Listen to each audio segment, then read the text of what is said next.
প্রভু আল্লাহ দুনিয়াতে লক্ষাধিক পয়গম্বররা দাওয়াত লয়ে গেছিল। আল্লাহ ঢাকা থেকে উলামায়ে কেরাম এসে বয়ান করেছিল, মাইকের আওয়াজ আমার কানে আসছিল।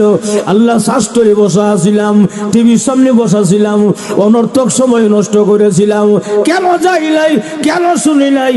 লাউ কুন্না নাসমাউ, ওই দিন যদি লক্ষাধিক উলামায়ে কেরামের কথা কান দিয়া শুনতাম, আসমাউ নাসমাউ জবা মুতাকাল্লিমের সিগা, ওই দিন যদি কান দিয়া শুনতাম, আও না কিলো আকিলো না কিলো সব জমুতাকাল্লিমের সিগা, ওই দিন যদি মাথা ব্রেন দিয়া বুঝতাম, অনুধাবন করতাম উলামায়ে কেরাম কেন বলেছিল, কি জন্য বলেছিল, ওই দিন যদি বুঝতাম, মা কুন্না ফি আসহাবিস সাইর, আজকে জাহান্নামী হইতাম না গো।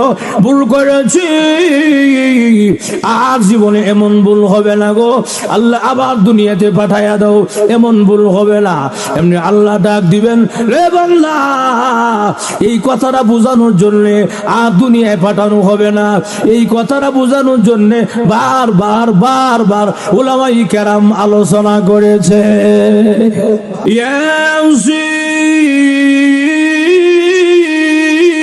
ইয়াসিন ওয়াল কুরআনিল হাকীম ইন্নাকা লামিনাল মুরসালিন।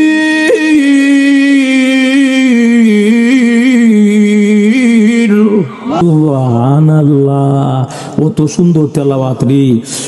আমাদের শোনো, আশ্চর্য কোনো লাভ নাই প্রতিক্রিয়া।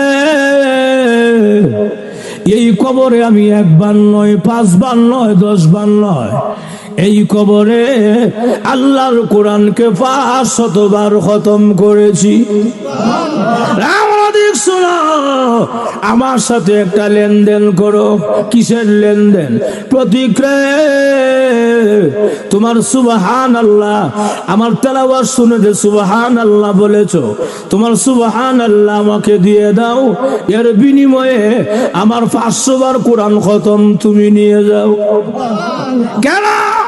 এই কবর জগতে আমি 500 বার নয়, 500 লাখ নয়, কোটি নয়, কিয়ামত পর্যন্ত যদি আমি আল্লাহর কোরআনকে খতম করি, আল্লাহর কসম সামান্য পরিমাণ নেকি হবে না।